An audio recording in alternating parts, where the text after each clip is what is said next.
I'm not clapping for you. Oh, why not? I'm clapping for Mr. Franklin Jelani Reich. Is his middle name really Jelani? No. Oh, but okay. I'm just saying he's doing an amazing job on the coaching staff. And this coaching staff for the Carolina Panthers, man, it's just his middle name is Michael, like yours. Oh, no, my middle name is Jamel. I don't know what you're talking about. It's Dennis Jamel Cox. It's been Your grandmother yelled at me, okay? So I had to make sure you get it right. She did. But no, like Frank Reich is doing an amazing job with this Carolina Panthers coaching staff. I mean, man, like this staff has NFL experience all through it. Like, who would have thought that would have been a thing, you know? Like mind-blowing, right? It's crazy hiring people that have the experience in doing the job that they're hired to do. Yeah. Or even if they don't have actual coaching experience, they have NFL experience and they were pretty good at their job. So let's go through some of the splash hires. Yeah. On offense, we have the offensive coordinator, Thomas Brown. He's coming over from the LA Rams. We'll talk about him a little bit more later. They keep on James Campen as the offensive line coach, which was really good. Parks Frazier coming from Indianapolis as the passing game coordinator. Former NFL wide receiver and also the former wide receivers coach for the Arizona Cardinals, Sean Jefferson, Van Jefferson's dad. Yeah. He's the wide receivers coach. And then, of course, Deuce Staley, the assistant head coach and running backs coach. That's a big-time hire. Yeah, and then I like that one a lot. Josh McCown. This is his first NFL coaching job, but somebody who's been through the NFL as a quarterback. As a team who's looking for a quarterback who's probably going to have to develop a quarterback, what better person to have to be there? Hey, I'll touch on that real fast because oftentimes in the NFL for a long, long time, there was always that veteran backup who essentially was like a coach to coach up a younger guy. Like, hey, this is how to study film. This is how to be prepared for games. This is how to be a professional. Yeah, this is what Josh McCown did for a majority of his career. He spent, 16 years in the NFL. His lives in the Charlotte area. It's a perfect hire for someone who just got out of the league in the last couple of years. I think that's a great hire. Absolutely. On defense, we have the defensive coordinator, Ejiro Evero. Dom Capers is his senior defensive assistant. D'Angelo Hall is the assistant D-backs coach. Yes. Now, listen, you talking about somebody who was if you don't remember D'Angelo Hall playing, that guy, you didn't want to go up against him. No. 3-time Pro Bowler. I felt like he was always going to just bring the wood. He always was just that guy that was just feared. Like you felt like you don't want to throw it over to his side. And now you have somebody who I think was snubbed in All-Star voting. I'm sorry, not All-Star, I'm in NBA mode. In Pro Bowl voting, in J.C. Horn. You're going to have D'Angelo Hall hoping to coach him up. That's amazing right there. And here's something to add to that as well is that Hall late in his career did play safety as well. So he has experience playing both corner and safety, which is also valuable. And then we keep on Chris Tabor as a special teams coordinator. And then as the senior assistant who's going to oversee all three sides of the ball. Basically, everybody's going to report to him so that Frank Reich can kind of do his thing. You have Jim Caldwell. Yep. Who have I been saying for a long time needs an opportunity in the NFL? Jim Caldwell. Who have I been saying that's just been sitting in Winston-Salem, twiddling his fingers, who had a pretty good run with the Detroit Lions with a very bad roster besides Matt Stafford that needed a chance? Jim Caldwell. I'm glad somebody listened. And one of the things that stands out about this crew here that we have in Carolina, not only is all of the, I guess, experience, prior NFL experience, whether it's coaching or playing, but also this is a very diverse staff. Mm-hmm. And somebody brought up before on Twitter, well, why were people trying to say that David Tepper had race issues? If look at the staff, there's a lot of black people there. Okay, we're talking about head coach. Yeah, that's all we're ever talking about. The staff is diverse, cool, but it still stands that in 2 chances he had to hire coaches, he did pass over qualified black coaches. Now, we're going to give him a pass for Frank Reich because Frank Reich hasn't done anything yet, but so far he's making a splash with his hires. And Frank Reich was a qualified candidate too. Was a qualified candidate. Obviously, Matt Rule was not qualified. Nope. We've seen that now. And you could have probably had somebody by the name of,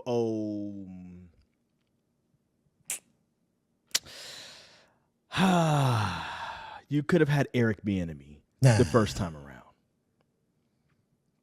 I guess, yeah, possibly. Could have. I mean, I guess maybe that's not I don't know. Maybe that's didn't not want to come to sexy Carolina to say right now, but that's somebody that you could have had the first time around, and we'll see how everything works out for him for the Commanders. Yeah. But still, that doesn't mean that David Tepper is above criticism. But right now, he seems like he's done the right thing in getting Franklin Jelani Reich to come in, and he's made some splash hires, and we'll see how this works out in the future. It's not just obviously the diversity in terms of the people that are on the staff, but just also where they've come from and the various coaching trees. So you're bringing in Brown from the Rams, who is an assistant head coach, who's now going to be the offensive coordinator, brings some of that Sean McVay aspect to this team. Now, the question is Frank Reich going to call plays? That's something that he did in Indianapolis, so that's still to be determined. But still, you're bringing that knowledge with you. You mentioned Evero coming over from Denver, bringing Dom Capers. Capers was his special assistant in Denver, and he comes from that Vic Fangio coaching tree as well. So there's a lot of different elements from other coaching staffs and coaching minds that are being brought in. And it's nice when you have that melting pot because you can bring elements from different places together to figure out what works best for your team, as opposed to just having one single structured way. I think they're making a lot of great hires, but you also said as well, NFL experience. Dom Capers was a former head coach in the NFL. He's a special assistant now. The first head coach of the Carolina Panthers. Exactly.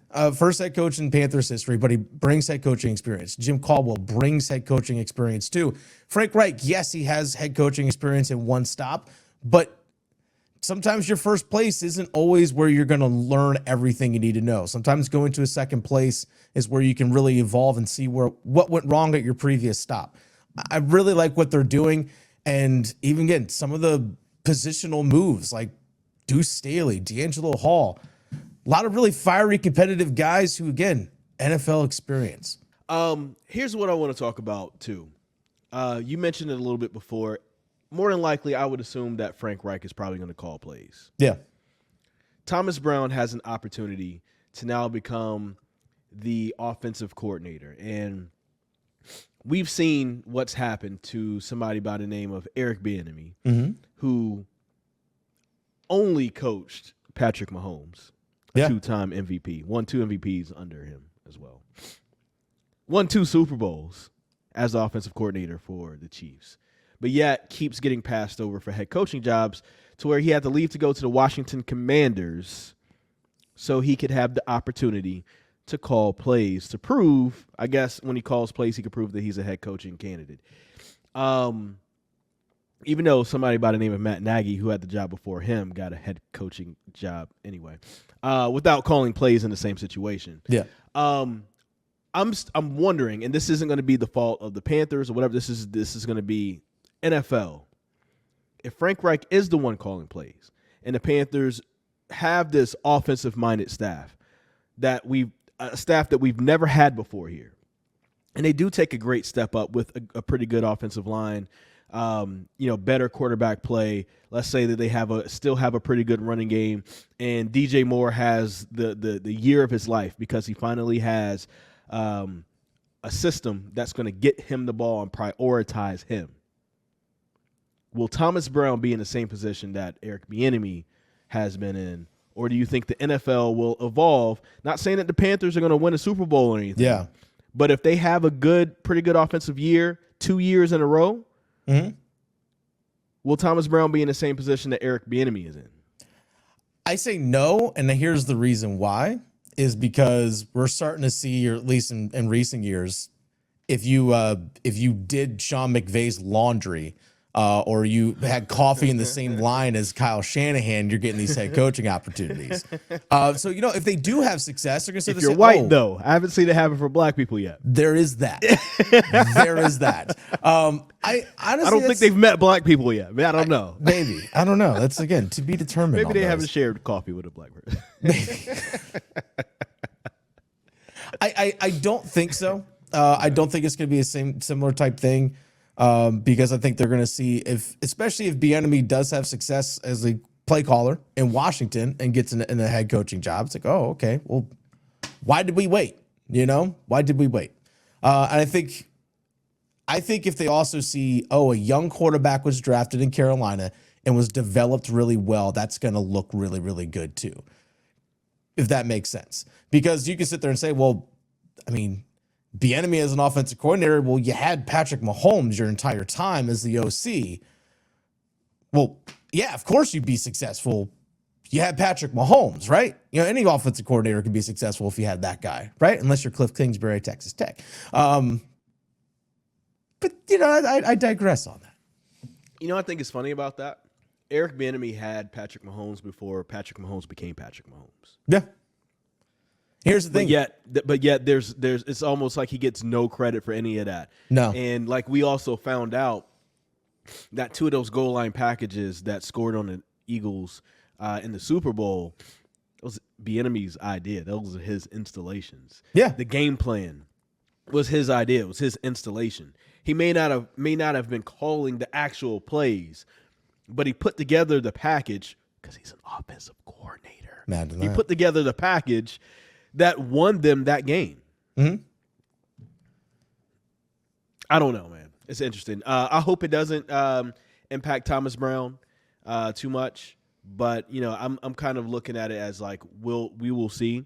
Mm-hmm. From a selfish standpoint, if the NFL continues to NFL, that just means that Thomas Brown might be sticking around a little bit longer. Yeah. Especially if he's really good. Yeah. Which is, good for us, but bad for him. But I'm thinking that this coaching staff is going to work out. Again, I don't think Carolina is going to be this, I don't know if they're going to win a Super Bowl or anything. If they do, that's just the icing on the cake. But the NFC South can be had right now. Absolutely. NFC South can be had. The only thing that I could see working against the Panthers is if the Falcons somehow or another try to get Lamar Jackson.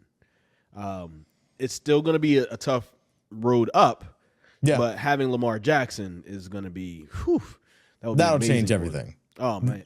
Yeah, that'll change everything. But that's the thing. This NFL offseason is going to be – there's a lot of turnover. And we always talk about the focus, obviously, on quarterback a lot, especially from people like us. But there's a lot of turnover at the quarterback position this upcoming offseason, whether it's through draft, free agency. I mean, look at the entire NFC South is going to have new starting quarterbacks just about.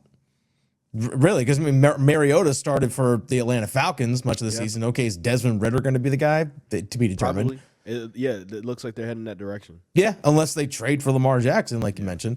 Saints are probably going to have a new quarterback. And is it going to be Andy Dalton again? Is it going to be what's his name? If they sign Derek Carr, is Taysom Hill going to be the guy? Obviously, Brady's retired. Carolina's going to need a new quarterback.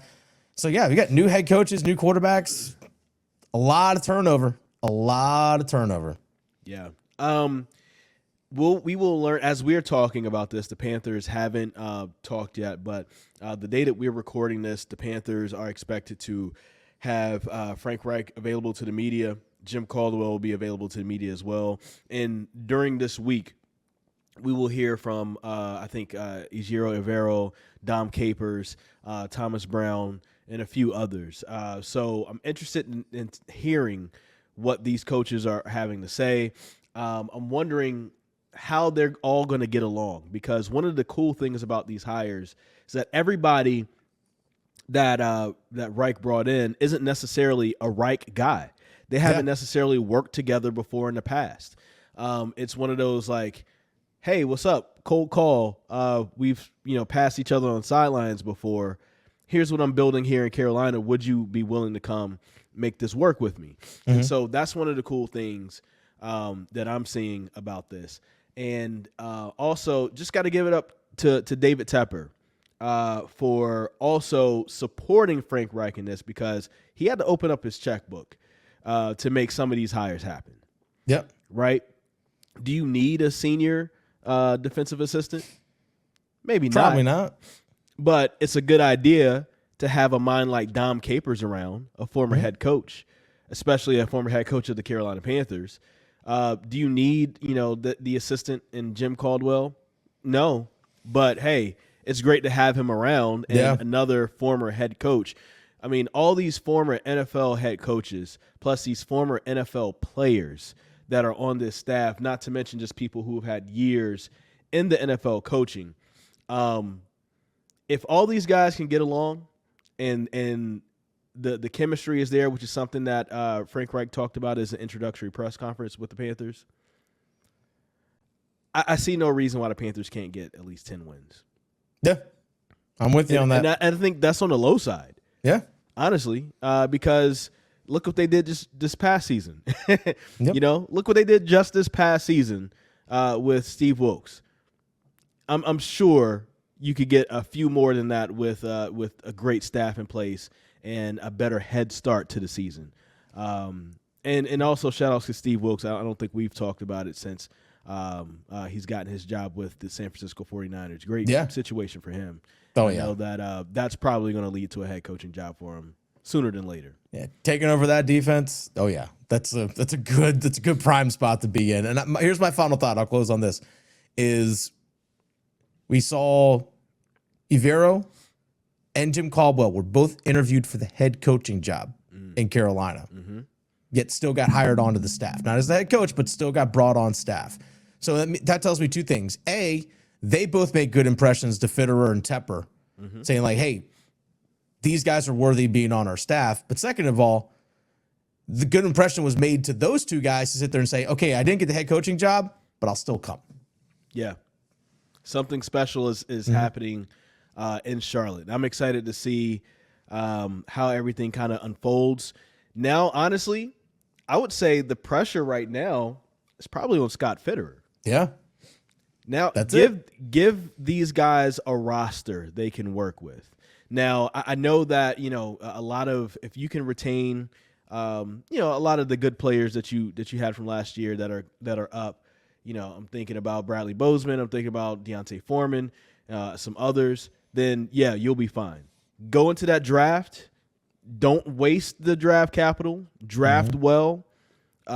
Get some great free agents, and let's see what's happening. And I think this is going to end up being really fruitful for the Carolina Panthers. So we'll see what happens as everything is unfolding. And we, of course, will be here to talk about it here on Culture State.